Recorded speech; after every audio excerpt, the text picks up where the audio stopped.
Magandang umaga po sa inyong lahat. Magandang umaga po, Sa Father. Pambansang Dambana ni Santo Padre Pio. Kasama po ng mga nagpa-intensyon ngayong umagang ito sa ating banal na misa ng mga naghulog ng kanilang petisyon sa ating mga boxes. Ganon din po ng mga naririto ngayon physically, tayong lahat ay dudulog sa Diyos, hihingi ng kanyang awa sa pamamagitan ni Santo Padre Pio upang tayo ay pagalingin sa lahat ng ating karamdaman.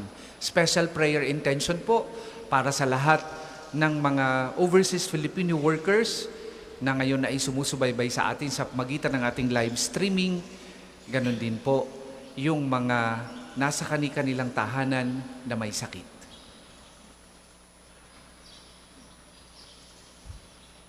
Simulan natin ang pagdiriwang sa ngalan ng Ama at ng Anak at ng Espiritu Santo. Amen. Sumainyo ang Panginoon. At sumainyo rin.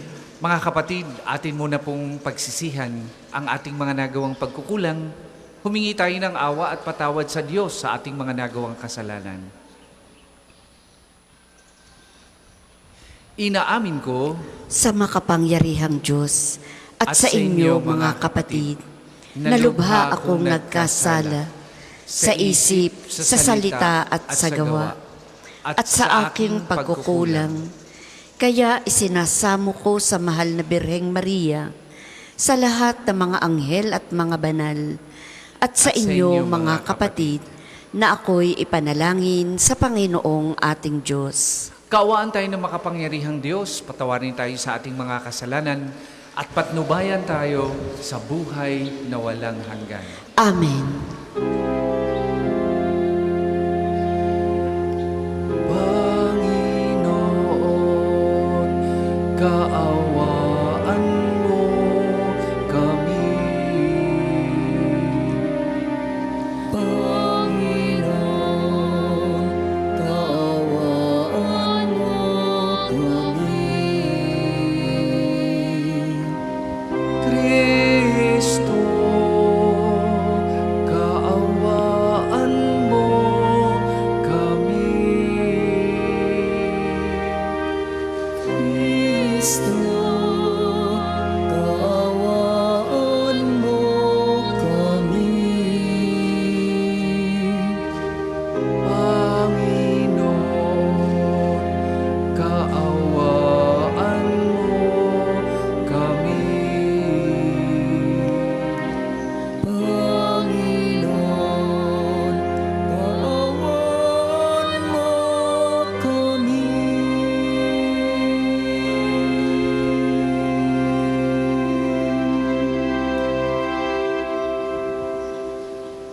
Manalangin tayo.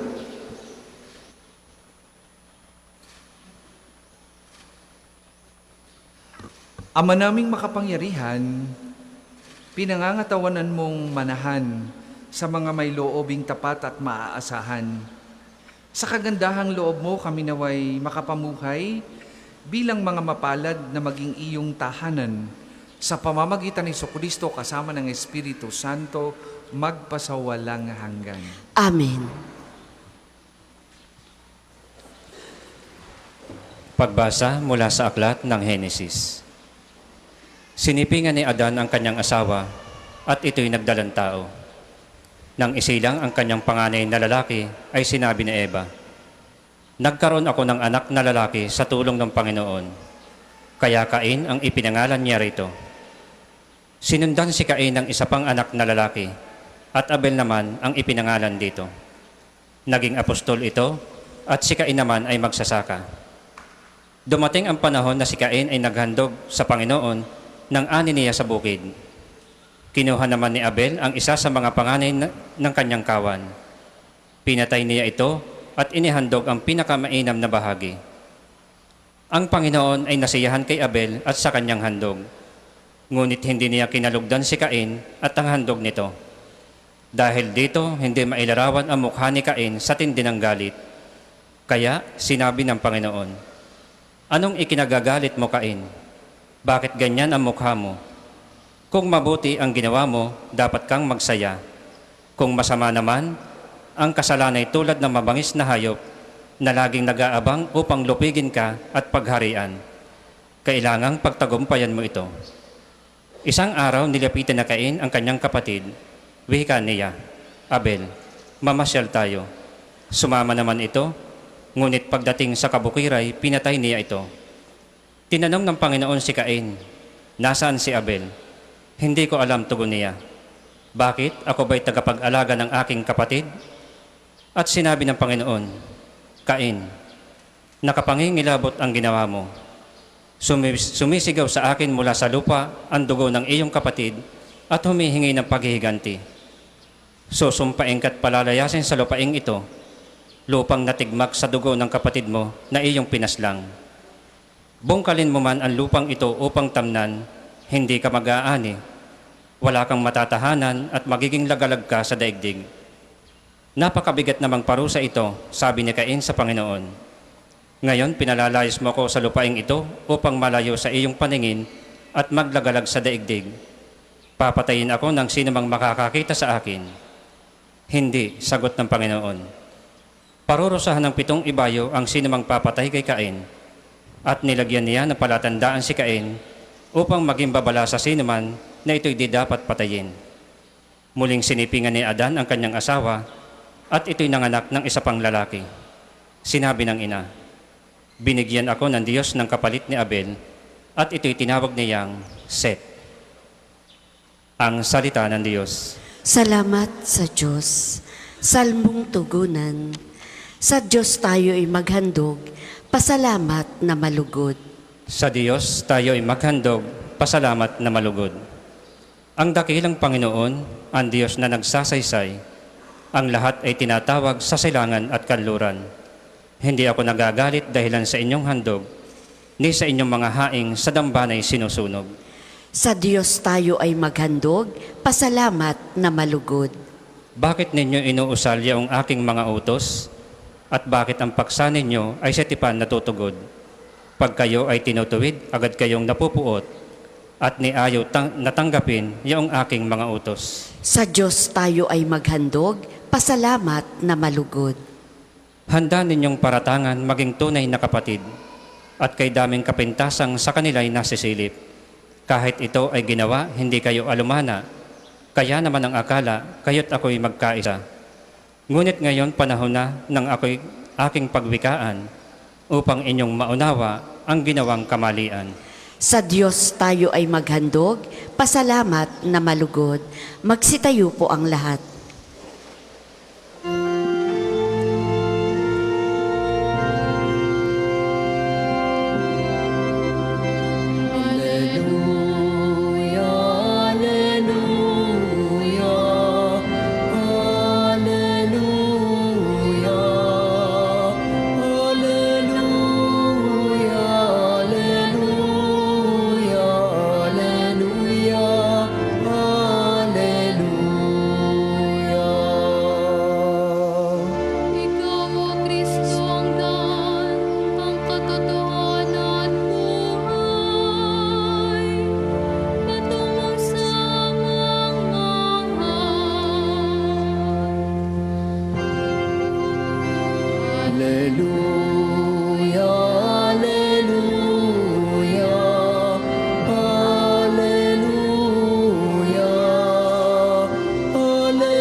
Sumainyo ang Panginoon. At sumainyo rin. Ang mabuting balita ng Panginoon ayon kay San Marcos. Papuri sa iyo, Panginoon. Noong panahong yun, may dumating na mga Pariseo at nakipagtalo kay Jesus. Ibig nilang masilo siya, kaya hiningi nila na magpakita si Jesus ng isang tanda mula sa langit. Napabuntong hininga ng malalim si Jesus at ang wika, bakit naghahanap ng tanda ang lahing ito? Sinasabi ko sa inyo, hindi sila pagpapakitaan ng anumang tanda. Iniwan niya sila at pagkasakay sa bangka ay tumawid. sa ibayo. Mga kapatid, ang mabuting balita ng Panginoon. Pinupuri ka namin, Panginoong Hesukristo. Hindi lahat ng kausap natin o taong nakakasalamuhan natin araw-araw ay sincere at nagsasabi ng totoo. May mga tao na iba ang sinasabi sa talagang laman ng kanilang puso. Pinupuri tayo sa harapan, pero sa talikuran, pinupulaan at sinisiraan tayo. Karanasan natin iyan. Kaya nga, dapat magaling tayong bumasa, hindi lamang ng kanilang sinasabi, kundi ng kanilang ikinikilos at ginagawa. Madali mo naman silang makikilala. Tingnan mo ang kanilang body language. That will reveal their insincerity. Naalaala ko tuloy yung karanasan ko bilang pari nung po ako ay na-assign sa Taal Basilica. Bago po ako na-assign sa Padre Pio, naglingkod muna po ako doon ng 1 taon kalahati. May isang mag-anak na lumapit sa akin at humihingi ng tulong. Dahil di umano, kailangan nilang makaalis ng Batangas. Province kasi sila'y pinipersecute dahil nag-convert sila sa Catholicism. At syempre, ang pari ay awang-awa. Inirefer ko sa aming social action at dahil may mga kasamang mga bata, inimbitahan ko sa kumbento para kumain, nakasalo yung aming mga staff. Binigyan pa namin ng pamasahe, baon, at nagsama na din ako ng personal kong bigay. Nag-iwan naman itong pamilya ng telepono. Ang pakiusap ko lang, sabi ko, sige po, pag nakarating kayo sa inyong paroroonan, malaman ko lang po na kayo'y nakarating ng safe. Okay na po ako doon. Matapos ang 10 minutong sila'y nakaalis, biglang naisipan kong ipacheck sa aking social action staff kung sila ay nakatubos na ng ticket paalis ng province ng Batangas. Alam nyo, nung tinatawagan ng teleponong ibinigay, hindi na po makontak. Hindi na makausap. Hindi na namin nalaman kung ano nang nangyari sa pamilyang ito.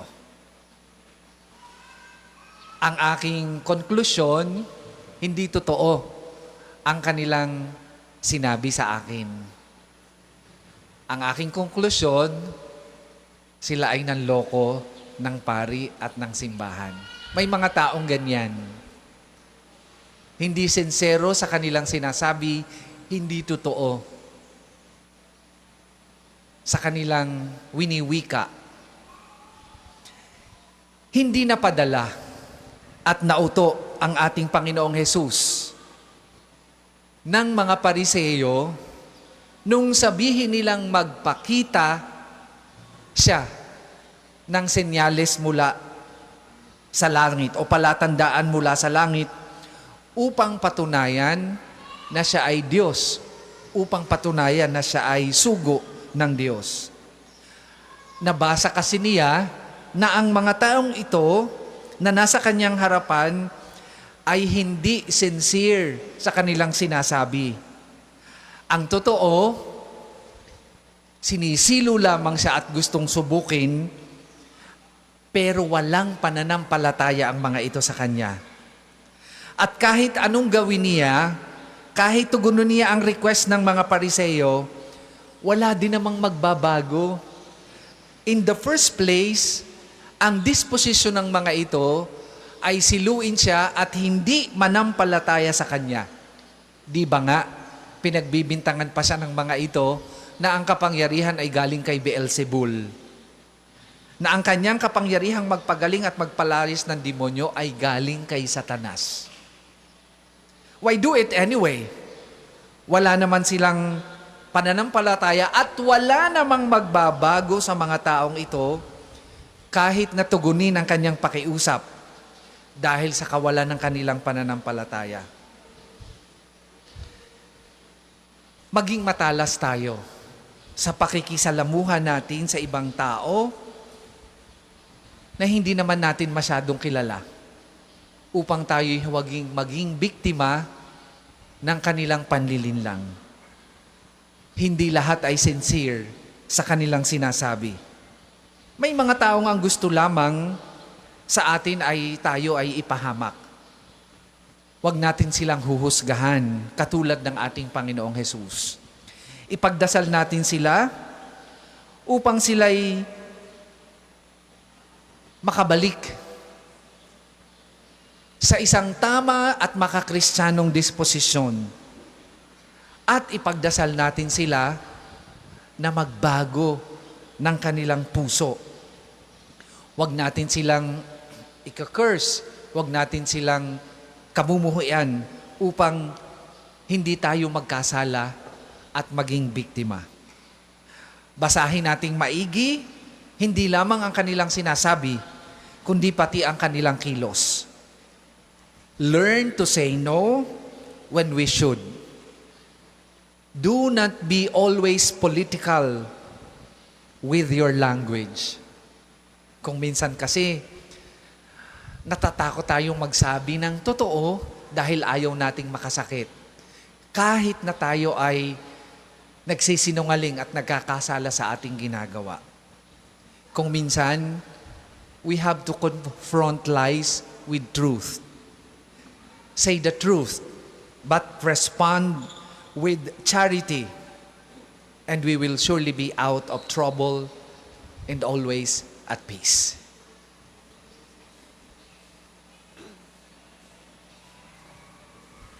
Para po sa mga maghahandog ng sobre, pakihulog na lamang po sa buslo.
Magsitayo po ang lahat.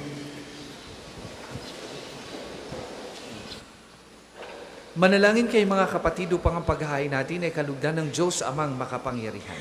Tanggapin nawa ng Panginoon itong paghahain sa iyong mga kamay, sa kapurihan niya at karangalan sa ating kapakinabangan at sa buong sambayanan niyang banal. Ama naming lumikha, kami naway dalisayin at panibaguhin ang aming gaganaping paghahain. Kami naway itaguyod na gagawin namin ito sa pagnanais naming sundin ang loob mo sa pamamagitan ni Jesucristo kasama ng Espiritu Santo magpasawalang hanggan. Amen. Sumainyo ang Panginoon. At sumainyo rin. Itaas sa Diyos ang inyong puso at diwa. Itinaas na namin sa Panginoon. Pasalamatan natin ang Panginoong ating Diyos. Marapat na siya ay pasalamatan. Ama naming makapangyarihan, tunay ngang marapat na ikaw ay aming pasalamatan sa pamamagitan ni Jesucristo na aming Panginoon. Utang na loob ang nagbubunsod upang gunitain ang kamatayan niya para kami buhayin. Pagtitiwala ang sanhi ng ligayang di malilimot sa pagkabuhay niyang sa aming kaloob. Pag-asa ang dahilan ng pagiging handa para sa pagbabalik niyang totoong dakila. Kaya kaisa ng mga anghel na nagsisiawit ng papuri sa iyo, nang walang humpay sa kalangitan, kami nagbubunyi sa iyong kadakilaan.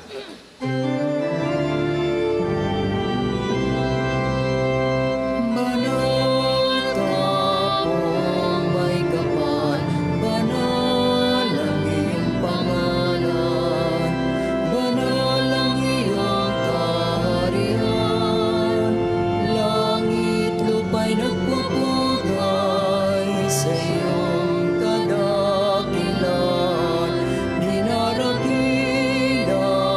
ng lahat ang naparito mong anak, na siyang nagmulat sa bulan, sa pilay ay nagpalakad at nakiramay sa lahat. Kung hindi po kayang lumuhod ay manatili pong nakatayo ng may paggalang.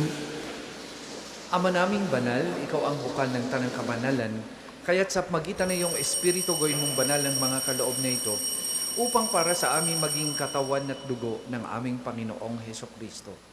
Bago niya pinagtiis ang pusang loob na maging handog, hinawakan niyang tinapay, pinasalamatan kanya, pinaghati-hati niya yon, iniabot sa kanyang mga alagad at sinabi, "Tanggapin ninyong lahat ito at kanin. Ito ang aking katawan na ihahandog para sa inyo."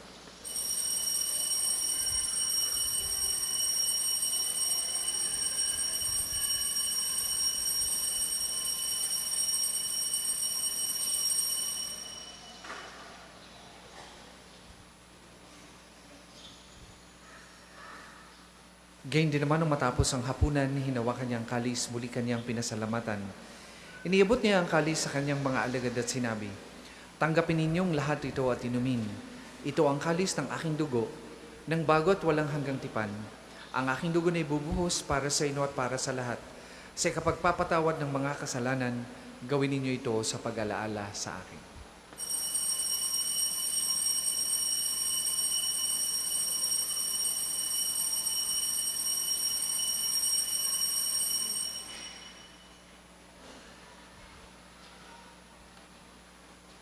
Ipagbunyoy natin ang misteryo ng pananampalataya.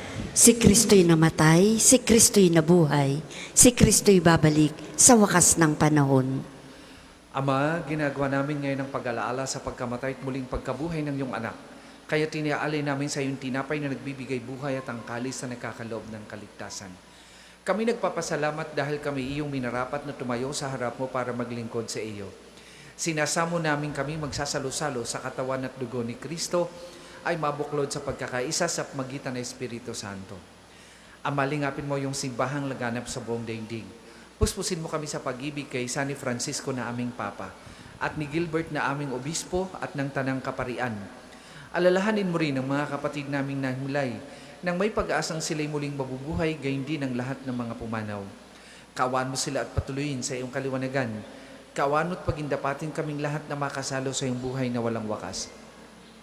Kaisa ng mahal na Birheng Maria na Ina ng Diyos, ni San Jose na kanyang kalinis-linis ang esposo, kaisa ng mga apostol at ng lahat ng mga banal na namuhay dito sa daigdig ng kalugod-lugod sa iyo, maipagdiwang naman namin ang pagpupuri sa ikararangal mo sa magitan ng iyong anak na aming Panginoong Hesukristo.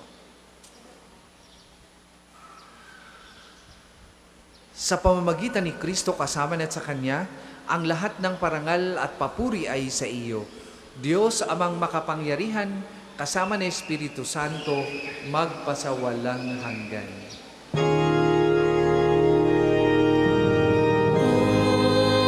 Amen, amen.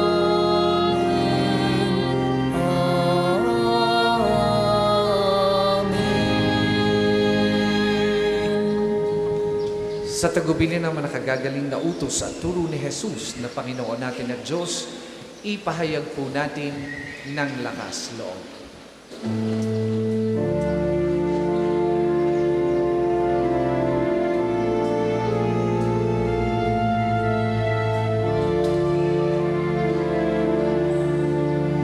Ama namin, sumasalangit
sa lahat ng masama. Hinihiling namin kami adya sa lahat ng masama, pagkalooban ng kapayapaan araw-araw, iligtas sa kasalanan at ilayo sa lahat ng kapahamakan. Samantalang aming pinananabikan ang dakilang araw ng pagpapahayag ng tagapagligtas namin si Heso Kristo. Sapagkat iyong kaharian at ang kapangyarihan at ang kapurihan magpakailanman.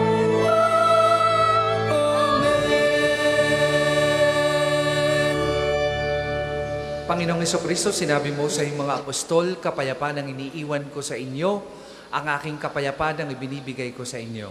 Tunghayan mo ang aming pananampalataya at huwag ang aming mga pagkakasala. Pagkalooban mo kami ng kapayapaan at pagkakaisa ayon sa iyong kalooban, kasama na Espiritu Santo, magpasawalang hanggan. Amen. Ang kapayapaan ng Panginoon ay lagi pong sumainyong lahat. At sumainyo rin. Magbigayon po kayo at maghangad ng kapayapaan sa isa't isa.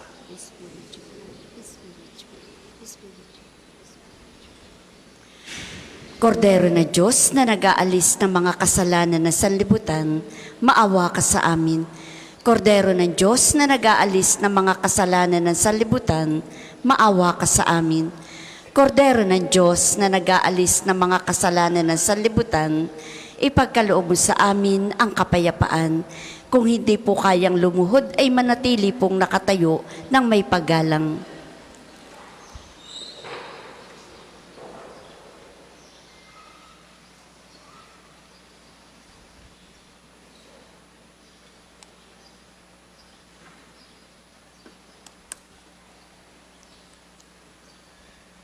Mga kapatid, ito ang kordero ng Diyos. Ito ang nag-aalis ng mga kasalanan ng sanlibutan. Mapapalad ang mga inaanyayahan sa kanyang banal na piging. Panginoon, hindi ako karapat-dapat na magpatuloy sa iyo, ngunit sa isang salita mo lamang ay gagaling na ako.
pagmamasdan sa dakong banal nang makita ko ang iyong pagkarangal.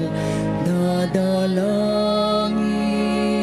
akong nakataas sa aking kamay, magagawa magalak na awit na ang papuring iaalay. Ngunit ako'y ikaw habang nahihilay, pagkat ang tulong mo sa tuwin ay taglay sa lilim ng iyong mga pagpag.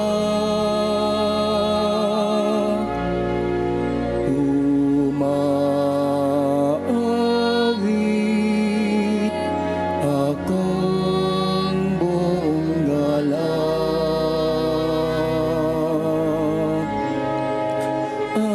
aking kaluluwa'y kumakapit sa'yo.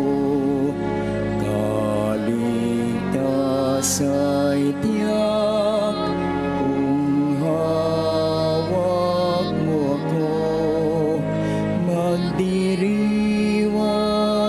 ang hari, ang Diyos, siyang dahilan. Ang sa iyo ay nangako, galak yaong makakamtan. Ang isa sa gawapong second collection ay ginagamit para sa patuloy na pagpapaunlad ng parokya at pambansang dambana ni Santo Padre Pio at para sa mga pangangailangan ng matatanda at may sakit na mga pari ng Archdiocese ng Lipa. Salamat po sa inyong handog. Ngunit ako'y ikaw habang nahihilay, pagkat ang tulong mo sa tuwin ay taglay sa lilim ng iyong mga pagpag. Umawit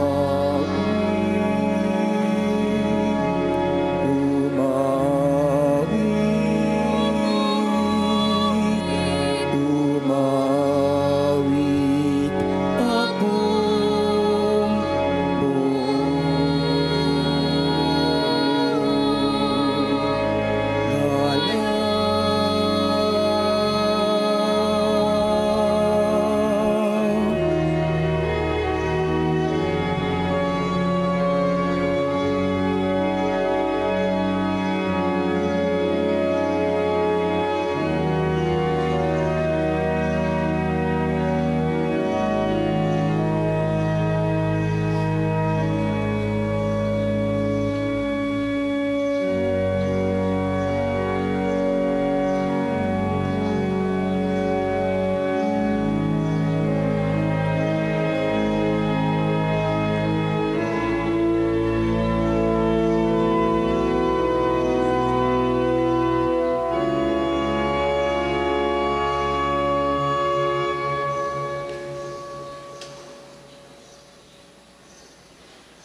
Magsitayo po ang lahat.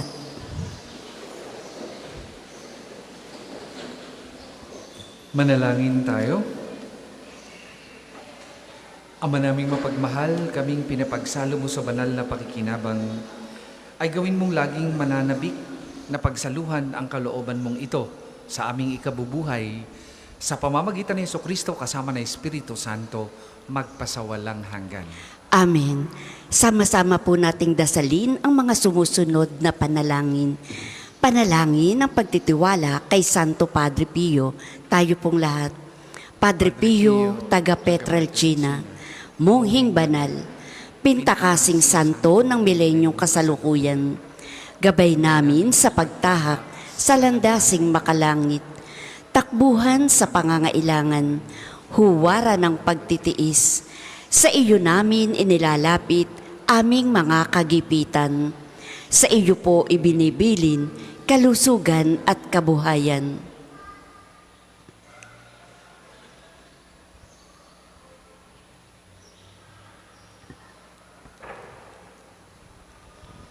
Di man karapat-dapat, kami po ay pagbigyan, bendisyonan at basbasan, maging ganap sa buhay.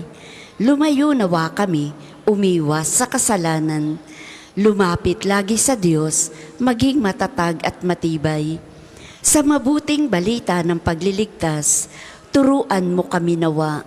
Sa tuwina ay makinig, magnilay at sumampalataya. Amin pong pakiusap, itong mga kahilingan, puso ay nagsisisi, nagtitikang taimtiman. Di na muling magkasala, sunod lagi sa Diyos Amang, kaisa ng Espiritu at ni Jesus na tagapamagitan. Amen. Panalangin para sa pagkakamit ng indulhensya plenarya ngayong taon ng Hubileo. Tayo pong lahat, sumasampalataya ako sa Diyos Amang makapangyarihan sa lahat, na may gawa ng langit at lupa. Sumasampalataya ako kay Jesucristo, iisang anak ng Diyos, Panginoon nating lahat. Nagkatawang tao siya lalang ng Espiritu Santo, ipinanganak ni Santa Mariang Birhen, pinagpakasakit ni Poncio Pilato, ipinako sa krus, namatay, inilibing, nanaog sa kinaroroonan ng mga yumao, nang may ikatlong araw na buhay na maguli, umakyat sa langit, naluklok sa kanan ng Diyos Amang makapangyarihan sa lahat. Doon nagmumula paririto at huhukom sa nangabubuhay at nangamatay na tao. Sumasampalataya naman ako sa Diyos Espiritu Santo, sa banal na simbahang katolika, sa kasamahan ng mga banal, sa kapatawaran ng mga kasalanan, sa pagkabuhay na maguli ng nangamatay na tao, at sa buhay na walang hanggan. Amen. Ama namin, sumasalangit ka, sambahin ang ngalan mo, mapasa amin ang kaharian mo, sundin ang loob mo dito sa lupa para nang sa langit. Bigyan mo kami ngayon ng aming kakanin sa araw-araw, at patawarin mo kami sa aming mga sala, para nang pagpapatawad namin sa nagkakasala sa amin, at huwag mo kaming ipahintulot sa tukso, at iadya mo kami sa lahat ng masama. Amen. Aba Ginoong Maria, napupuno ka ng grasya, ang Panginoong Diyos ay sumasa iyo. Bukod kang pinagpala sa babaing lahat, at pinagpala naman ang iyong anak na si Jesus. Santa Maria, Ina ng Diyos, ipanalangin mo kaming makasalanan, ngayon at kung kami mamamatay. Amen. Magsiupo muna po ang lahat para sa ilang patalastas. Una, sa inyong pagdalaw sa pambansang dambana, mangyaring pakaingatan ang inyong mga personal na gamit. Hangad namin ng isang matiwasay at maayos na pagbisita sa National Shrine. Ikalawa, ngayon po ay taon ng Hubileo. Sa inyong pagdalaw sa pambansang dambana bilang isang Jubilee Church, kayo po ay inaanyayahan naming magpatatak ng inyong Pilgrim's Card na nakapaloob sa Pilgrim's Prayer Booklet na available sa ating opisina. Nakapaloob din dito ang kahalagahan ng pagdiriwang ng taon ng Hubileo, ang paliwanag tungkol sa indulhensya plenarya at mga panalangin kay Padre Pio. Halina't ating suportahan ang gawaing ito bilang mga manlalakbay ng pag-asa ngayong taon ng Hubileo. Ikatlo, nais po naming ipagbigay alam sa inyo na ang Padre Pio Healing Bundle ay available sa ating mga tindahan. Ang langis na kasama nito ay may halo ng langis na mula sa puno ng ulibo na binasbasa ni Padre Pio nung siya'y nabubuhay pa. Naway maging daan ng ating healing bundle sa pagkakamit ng kagalingang mula sa Diyos. Ikaapat, atin pong suportahan ang patuloy na pagpapatayo ng simbahan ng mga taga St. Joseph, the Worker Parish in Nusluban, Lipa City. Inaanyayahan po namin kayong bumili ng raffle tickets sa pamamagitan ng mga detalyeng makikita nyo sa ating screen. Nawa tayo'y magsilbing biyaya ng kanilang parokya. Ikalima, sa darating pong ika-23 ng buwan ng Pebrero ay araw ng pagpapagaling ng Panginoon sa pamamagitan ni Santo Padre Pio. Ang mga oras ng healing mass at healing liturgy na may paggagawad ng langis ay sa ganap na ika-9 ng umaga at ika-6 ng hapon. Kayo at ang inyong mga may sakit ay inaanyayahan. Ang susunod pong misa ay sa ganap na ika-12 ng tanghali. Maraming salamat po at mangyaring panatilihin natin ang kalinisan, katahimikan at diwa ng pananalangin sa loob at labas ng ating simbahan. Magsitayo na po ang lahat para sa pagbabasbas ng religious articles. Mga kapatid, manalangin tayo sa Diyos sa mga makapangyarihan upang tayo maging kawangis ni Kristo sa taimtim na pagdalangin sa tulong ng mga larawan at mga dasalan. O Panginoong Diyos, Ikaw ang bukal ng lahat ng pagpapala at biyaya.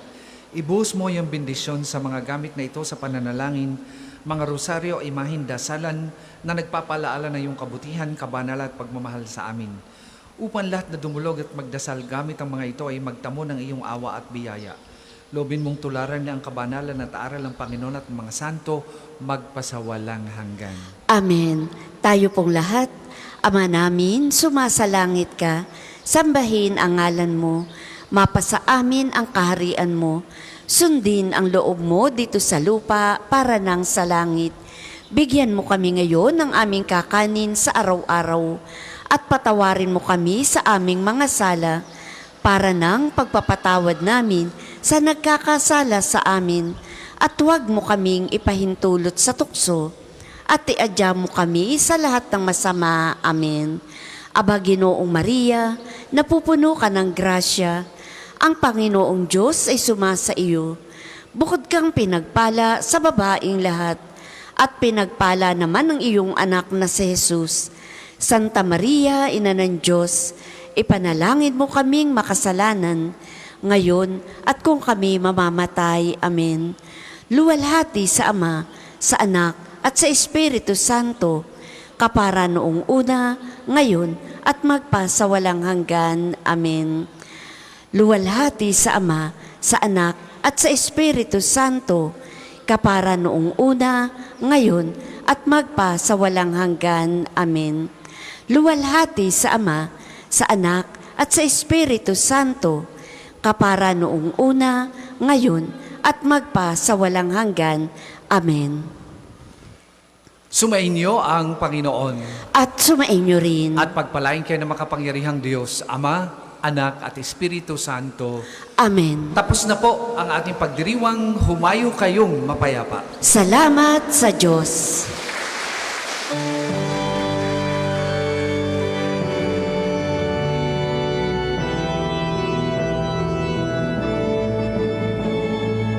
Mayo at ipahayag kanyang pagkaling at habang isabot